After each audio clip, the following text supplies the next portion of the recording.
கன்சீவாக இருக்க அப்படின்னு சொன்னாங்க. ஆனால் 6 மாதமாக எனக்கு தெரியவே தெரியாது. நான் எந்த ஒரு மாத்திரையும் சாப்பிடல, எந்த ஒரு மருந்தும் சாப்பிடல. ஆனாலும் என் தேவன் வந்து கர்த்தர் கொடுத்த அந்த கர்ப்பத்தின் கனியை 6 மாதமாக பாதுகாத்து வச்சிருக்கிறாரு. எனக்கு எந்த ஒரு பலவீனமும் இல்லாமல் என்னை கர்த்தர் கிருபையாக வச்சுருக்காரு. இந்த 6 மாதமாக பீரியட்ஸ் ஆகலைன்னு சொல்லிட்டு நாங்கள் ஊருக்கு போயிட்டு இருந்தோம்.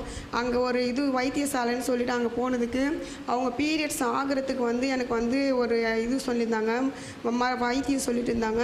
அந்த வைத்தியத்தை நீ 10 நாள் பீரியட்ஸ் ஆகிடும் அப்படின்னு சொன்னாங்க. அந்த 10 நாளை நான் செஞ்சு அந்த பொருளை நான் சாப்பிட்டுட்டேன். ஆனாலும் அப்பயும் என் தேவன் என்னை கைவிடலை.